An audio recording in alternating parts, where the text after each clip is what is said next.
नमस्कार, स्वागत है आपका सुनो कहानी में। आप सुन रहे हैं आचार्य चतुर्सेन जी के द्वारा लिखित उपन्यास वैशाली की नगर वधू। पिछले भाग में हमने सुना राज्य के परिचय के बारे में, साथ ही साथ हमने आम्रपाली के विषय में भी जाना और उसी के साथ उसके पिता की विपत्ति भी जानी कि वो आखिर क्यों नहीं जाना चाहते वैशाली। अब पूरे विस्तार से जानने के लिए आपको कहानी का पिछला भाग सुनना पड़ेगा। तो आइए कहानी में आगे की ओर चलते हैं। भाग 2। फागुन बीत रहा था। वैशाली में संध्या के दिए जल गए थे। नागरिक और राजपुरुष अपने अपने वाहनों पर सवार घरों को लौट रहे थे।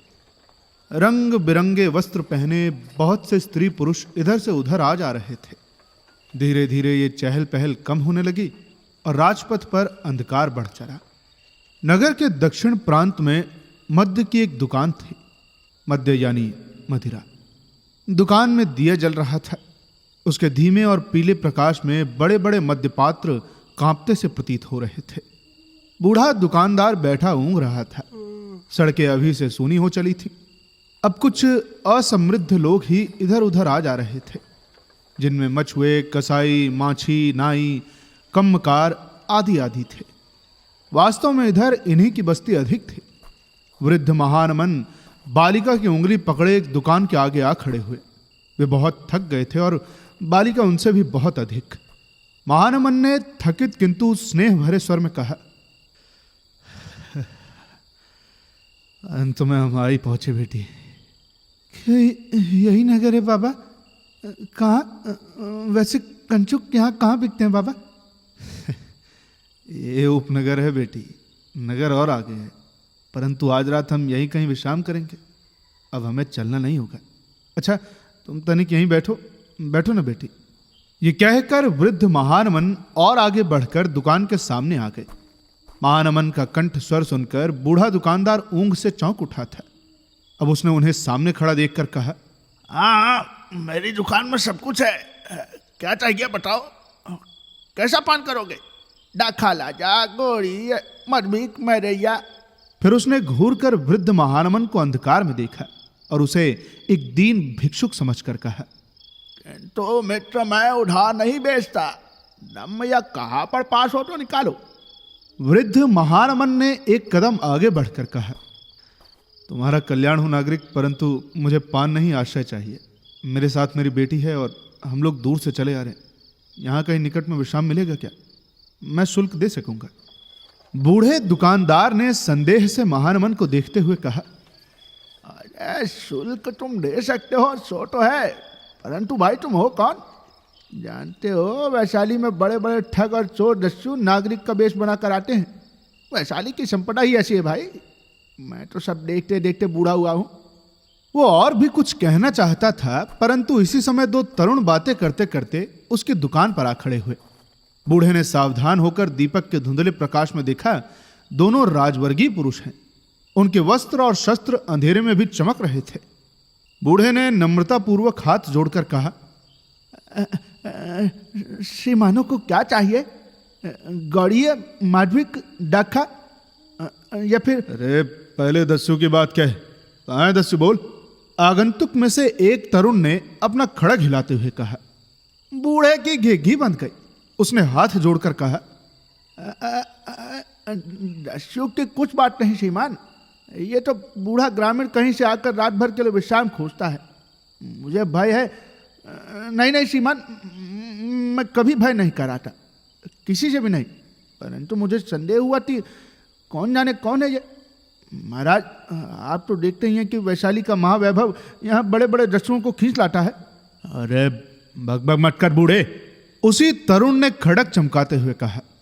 उन सब दस्युओं को मैं आज ही पकड़ूंगा। ला माधविक दे। दोनों आगंतुक अब आसनों पर बैठ गए। बूढ़ा चुपचाप मध्य ढालने लगा। अब आगंतुक ने महानमन की ओर देखा, जो अभी चुपचाप अंधेरे में खड़े थे। अम्बपाली थककर घुटनों पर सिर रखकर सो गई थी। दीपक की पीत प्रभा उसके पीले मुख पर खेलती हुई काली अलकावलियों पर पड़ रही थी। तरुण आगंतुक ने महानमन को सिर से पैर तक देखा और फिर अम्बपाली पर जाकर उसकी दृष्टि स्थिर हो गई उसने वृद्ध महानमन से कहा, बूढ़े कहाँ से आ रहे हो? बहुत दूर से। साथ में ये कौन है? मेरी बेटी है। बेटी है? कहीं से उड़ा तो नहीं लाए हो? यहाँ वैशाली में ऐसी सुंदर लड़कियों के खूब दाम उठाते हैं, कहो बेचोगे क्या? वृद्ध महानमन बोले। नहीं। क्रोध से उनके नथुने फूल उठे और होंठ संपुटित हो गए। वो निश्चल खड़े रहे। कहने वाले ने वो सब नहीं देखा। उसके होठों पर तो एक हास्य नाच रहा था, दूसरा साथी माधविक पी रहा था। पात्र खाली करके अब वो बोला। उसने हंसकर साथी से कहा, क्यों बे, ब्याह करोगे क्या? दूसरा ठहाका मारकर हंसा। नहीं नहीं यार, मुझे तो एक दासी की आवश्यकता है, छोटी सी एक सुंदर दासी। फिर वो महानमन की ओर घूमा। महानमन धीरे धीरे वस्त्र के नीचे खड़क खींच रहा था। देखकर आगंतुक चौंका। वृद्ध महानमन ने शिष्टाचार से सिर झुकाया। उसने कहा, नायक, तुम्हारे इस राज परिच्छद का मैं अभिवादन करता हूं। तुम्हें मैं पहचानता नहीं, लेकिन कदाचित तुम मेरे मित्र के पुत्र, पौत्र अथवा नाती होगे। अब से 11 वर्ष पूर्व मैं भी एक सेना का नायक था। यही राज परिच्छद जो तुम पहने हो, मैं पूरे 42 साल तक पहन चुका हूँ। उसकी मर्यादा मैं जानता हूँ और मैं चाहता हूँ कि तुम भी जानो। इसके लिए मुझे तुम्हारे प्रस्ताव का उत्तर इस खड़क से देने की आवश्यकता हो गई, जो अब पुराना हो गया और इन हाथों का अभ्यास और शक्ति भी नष्ट हो गई है। परंतु कोई हानि नहीं। आयुष्मान, तुम खड़ग निकालो और तनिक कष्ट उठाकर आगे बढ़कर उधर मैदान में आ जाओ। यहाँ लड़की थक कर सो गई है, ऐसा ना हो कि शास्त्रों की झनकार से वो जग जाए। तरुण मध्य पात्र हाथ में ले चुका था। अब वृद्ध महानमन की अतिकीर्त वाणी सुन उसने हाथ का मध्य पात्र फेंक खड़ग निकाल लिया और उछलकर आगे बढ़ाया। तरुण का दूसरा साथी कुछ प्रौढ़ था। उसने हाथ के संकेत से साथी को रोककर आगे बढ़कर बूढ़े से कहा, आप यदि कभी वैशाली की राज सेना में नायक रह चुके हैं तो आपको नायक चंद्रमणि का तो स्मरण होगा ही। चंद्रमणि? निसंदेह, वो तो मेरे परम सुहृद थे। नायक चंद्रमणि क्या अभी हैं? महानमन ने 2 कदम आगे बढ़कर कहा, जी हैं, ये तरुण उन्हीं का पुत्र है। आपका नाम क्या है बनते? महानमन ने खड़क कोष में रख लिया। कहा, मेरा नाम महानमन है। यदि ये आयुष्मान मित्रवर चंद्रमणि का पुत्र है तो फिर अवश्य इसका नाम हर्षदेव होगा। क्यों? युवक ने धीरे से अपना खड़ग वृद्ध के पैरों में रखकर कहा, मैं हर्षदेव ही हूं बनते। मैं आपका अभिवादन करता हूं। वृद्ध ने तरुण को छाती से लगाकर कहा, अरे पुत्र, मैंने तो तुझे अपने घुटनों पर बैठाकर खिलाया। आज मैं बड़भागी सिद्ध हुआ। नायक के दर्शन तो हो सकेंगे ना? अवश्य अवश्य, पर अब वे हिल डुल नहीं सकते, पक्षाघात से पीड़ित हैं बनते। किंतु आप मुझे क्षमा दीजिए। अरे इसकी कुछ चिंता न करो आयुष्मान। तो मैं कल प्रातःकाल मित्र चंद्रमणि से मिलने आऊंगा। कल? नहीं नहीं, अभी।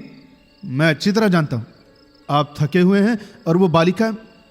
छे, कैसी लज्जा की बात है बनते, मैंने गुरुतर अपराध। वृद्ध ने हंसते हंसते युवक को फिर छाती से लगाकर उसका शोभ दूर किया और कहा, वो मेरी कन्या अम्बपाली है। मैं समझ गया बनते, पितृकरण ने बहुत बार आपके विषय में चर्चा की है। अच्छा चलिए अब घर, रात्रि आप यों राजपथ पर व्यतीत न करने पाएंगे। महानमन ने और विरोध नहीं किया। बालिका को जगाकर दोनों तरुणों के साथ उन्होंने धीरे धीरे नगर में प्रवेश किया।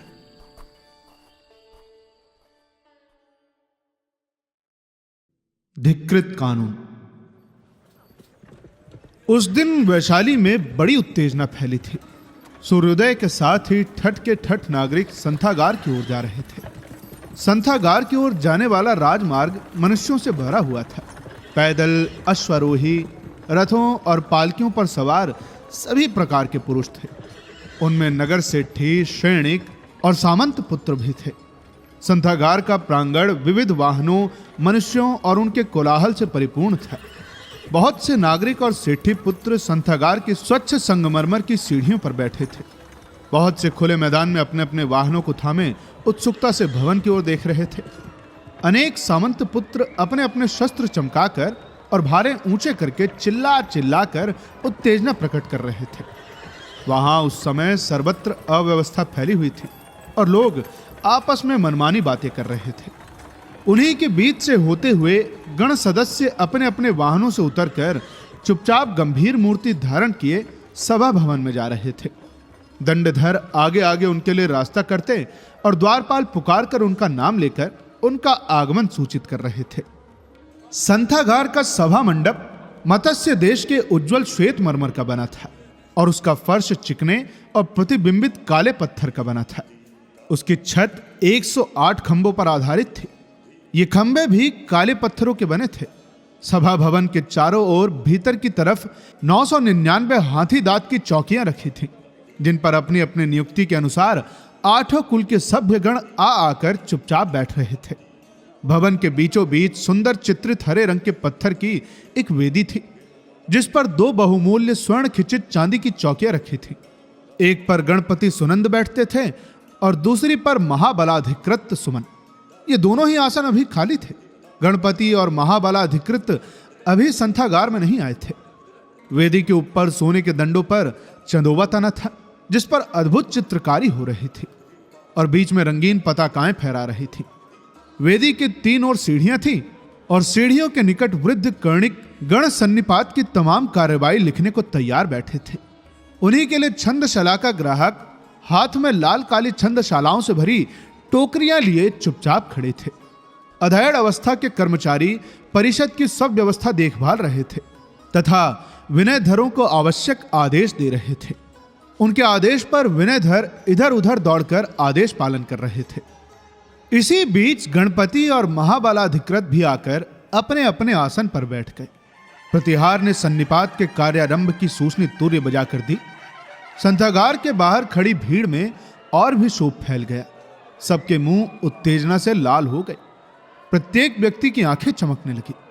संथागार के अलिंद में सामंत पुत्रों और सेठी पुत्रों के झुंड जमा हो गए। सामंत पुत्र अपने अपने भाले और खड़क चमका चमका कर मनमाना बकने और शोर करने लगे।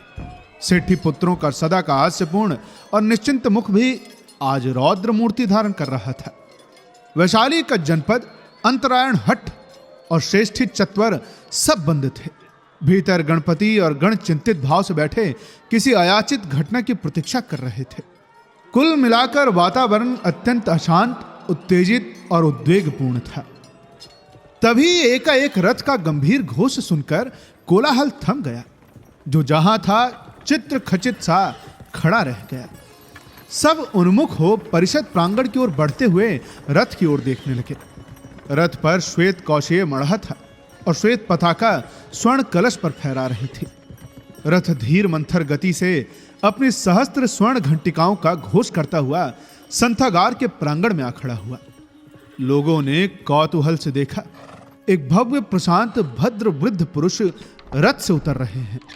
उनका स्वच्छ श्वेत परिधान और लंबी श्वेत दाढ़ी हवा में फहरा रही थी। कमर में एक लंबा खड़ग लटक रहा था, जिसकी मूठ और कोष पर रत्न जड़े थे। वृद्ध के मस्तक पर श्वेत उष्णीय था, जिस पर एक बड़ा हीरा धक धक चमक रहा था। वे एक तरुण के कंधे का सहारा लिए धीर भाव से संथागार की सीढ़ियों पर चढ़ने लगे। लोगों ने आप ही उन्हें मार्ग दे दिया। सर्वत्र सन्नाटा छा गया, परंतु शांत वातावरण क्षण भर बाद ही शुद्ध हो उठा। पहले धीरे धीरे फिर बड़े वेग से जनरब उठा।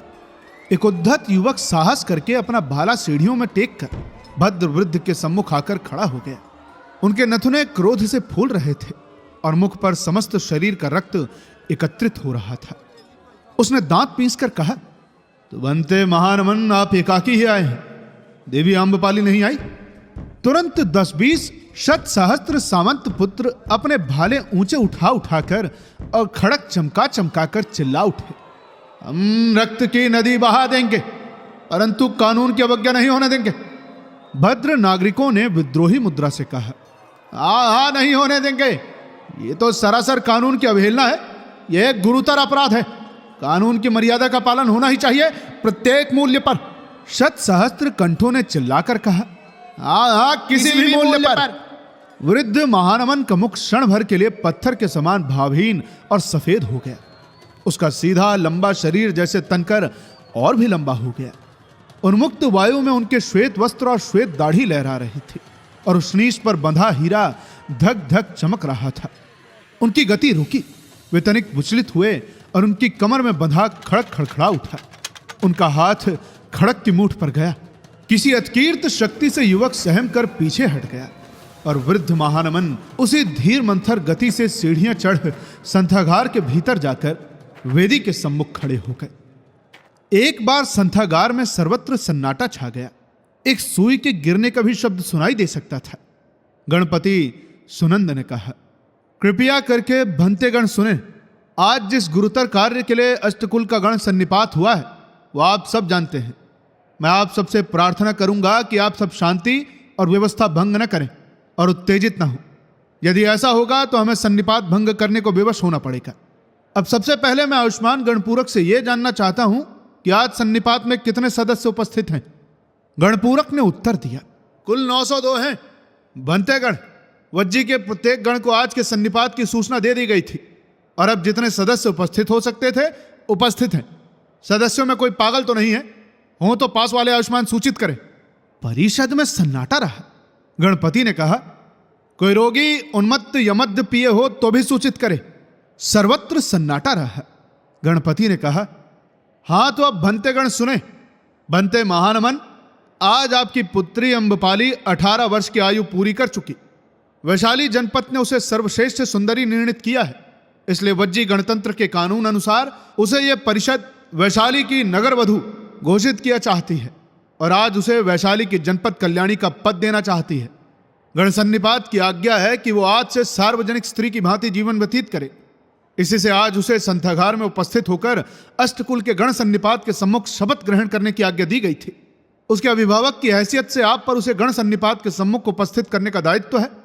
अब आप क्या देवी अम्बपाली को गण सन्निपात के सम्मुख उपस्थित करेंगे और उसे वैधानिक रीति पर घोषित वैशाली के नगरवधु स्वीकार करते हैं? बताइए। महानमन ने एक बार संपूर्ण सन्निपात को देखकर आंखें नीची कर ली। वे कुछ झुके और उनके होंठ कांपे, परंतु फिर तुरंत ही वे तनकर खड़े हो गए और बोले, बनते मैं स्वयं लिच्छवी हूं और मैंने 42 वर्ष वज्जी संघ की निष्ठापूर्वक सेवा इस शरीर से इसी खड़क के द्वारा की है। अनेक बार मैंने इस भुजदंडों के बल पर वैशाली गणतंत्र के दुर्शर्द शत्रुओं को दलित करके कठिन समय में वैशाली की लाज रखी है। मैंने सदैव ही वज्जी संघ के विधान, कानून और मर्यादा की रक्षा की है और आज भी करूंगा। यह प्रत्येक नागरिक का कर्तव्य है कि वह कानून की मर्यादा का पालन करे। महानमन इतना कहकर चुप हो गए। उनके होंठ जैसे आगे कुछ कहने में असमर्थ होकर जड़ हो गए। उन्होंने आंखें फैलाकर परिषद भवन में उमड़ती हुई उत्तेजित भीड़ को देखा, जिनकी जलती हुई आंखें उन्हीं पर लगी थीं। फिर सहज शांत स्वर में स्थिर वाणी से कहा, मेरे पुत्री अम्बपाली के संबंध में वज्जी गणतंत्र के कानून के अनुसार गण सन्निपात ने जो निर्णय किया था उसे जानकर मैंने 18 वर्ष की अवस्था तक उसका विवाह करना स्थगित कर दिया था और अब बीच ही में सामंत पुत्र चिल्ला उठे, स्थगित कर दिया था? इसका क्या अर्थ है? यह तो संदिग्ध बात है। सहस्त्रों कंठ चिल्ला उठे, हाँ, यह संदिग्ध बात है। हम स्पष्ट सुनना चाहते हैं। देवी अम्बपाली किसी एक पुरुष की पत्नी नहीं हो सकती। वो हमारी है और हम सब की है। हमारा उस पर समान अधिकार है और उसे हम शस्त्र के बल से भी प्राप्त कर लेंगे, देख लेना। गणपति सुनंद ने हाथ उठाकर कहा, शांत। आयुष्मान शांत होकर सुने। सन्निपात के कार्य में बाधा न दे। अभी भंते महानमन का वक्तव्य पूरा नहीं हुआ है, उन्हें अपनी पूरी बात कह लेने दीजिए। परिषद में फिर सन्नाटा छा गया। सबकी दृष्टि महानमन के ऊपर जाकर थम गई। महानमन ने परिषद के बाहर भीतर दृष्टि फेंककर आंख नीची कर ली और फिर कहा, बनतेगण, आज अम्बपाली 18 वर्ष की आयु पूरी कर चुकी। वज्जी संघ के कानून के अनुसार अब वो स्वाधीन है और अपने प्रत्येक स्वार्थ के लिए उत्तरदात्री है। अतः आज से मैं उसका अभिभावक नहीं हूं और वो स्वयं ही परिषद को अपना मंतव्य देगी। संथागार का वातावरण फिर बड़े वेग से शुद्ध हो उठा। तरुण सामंत पुत्रों ने अपने खड़क कोष से खींच लिए। बहुतों ने अपने अपने भालों को हवा में ऊंचा करके चीत्कार करना आरंभ कर दिया। सभी लोग चिल्लाने लगे, विश्वासघात! बनते महानमन ने वज्जी संघ से विश्वासघात किया है, उन्हें इसका दंड मिलना चाहिए। बहुतों ने अपने पैर धरती पर पटक पटक कर और भाले हवा में हिला हिला कर कहा, हमारे जीवित रहते अम्बपाली हमारी और हम सब की है। वो वैशाली की नगर वधू है। संघ यदि अपने कर्तव्य पालन में ढील करेगा तो हम अपने भालों और खड़क की तीखी धार के बल पर उसे कर्तव्य पालन करने पर विवश करेंगे। सहसा कोलाहल स्तब्ध हो गया, जैसे किसी ने जादू कर दिया हो। सब कोई चकित स्तंभित होकर परिषद के द्वार की ओर देखने लगे। एक अवगुंठनवती नारी वातावरण को सुरभित करती हुई और मार्ग में सुषमा फैलाती हुई आ रही थी। तरुणों का उद्भट भाव एक बारगी ही विलीन हो गया। सबने माया प्रेरित से होकर उसे मार्ग दिया। गण के सदस्य और अन्य जनपद उस अलौकिक मूर्ति को उत्फल होकर देखते रहे। उसने वेदी के सम्मुख आकर ऊपर का अवगुंठन उतार डाला। अब वैशाली के जनपद ने पहली बार रूप की उस विभूति के दर्शन किए जो गत 3 वर्ष से संपूर्ण वैशाली जनपद की चर्चा का एक महत्वपूर्ण विषय बन गया था और जिसके लिए आज संपूर्ण जनपद में ऐसा भारी शोभ फैल रहा था। सहस्त्र सहस्त्र नेत्र उस रूप को देख अपलक रह गए। वाणी जड़ हो गई, अंग अचल हो गए। तरुणों के हृदय जोर जोर से धड़कने लगे। बहुतों की तो सांस की गति रुक गई। अम्बपाली की वो अलौकिक रूप मधुरी शरद चंद्र की पूर्ण विकसित कौमुद की भांति संथागार के कोने कोने में फैल गई। उसके स्निग्ध प्रभाव से जैसे वहां की सारी उत्तेजना और उद्वेग शांत हो गया। अम्बपाली ने शुभ्र कौशेय धारण किया था। उसके जूड़ा ग्रथित केश कुंतल ताजे फूलों से गूंथे गए थे। ऊपरी वक्ष खुला हुआ था। देह यष्टि तो जैसे किसी दिव्य कारीगर ने हीरे के समूचे अखंड टुकड़े से यत्न पूर्वक खोद कर गढ़ी थी। उससे तेज, आभा, प्रकाश, माधुर्य, कोमलता और सौरभ का अटूट झरना झर रहा था। इतना रूप, इतना सौष्ठव, इतनी अपूर्वता कभी किसी ने एक स्थान पर देखी नहीं थी। उसने कंठ में सिंघल के बड़े बड़े मोतियों की माला धारण की थी। कटी प्रदेश के हीरे जड़ी करधनी उसकी शीर्ण कटी को पुष्ट नितंबों से विभाजित सी कर रही थी। उसके सुडौल गुल्फ मणिखचित उपानत थे।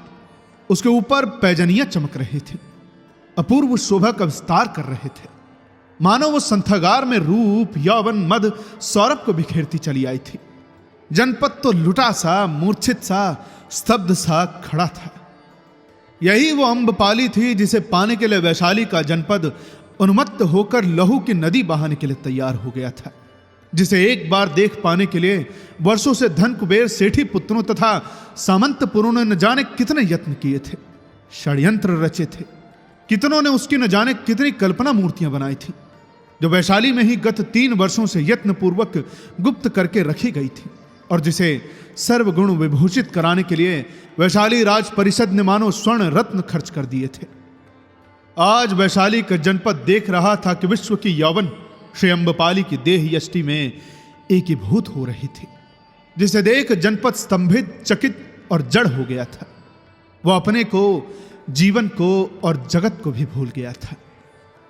अम्बपाली जैसे सुषमा की संपदा को आंचल में भरे नीची दृष्टि किए वृद्ध महानमन के पार्श्व में आ खड़ी हुई।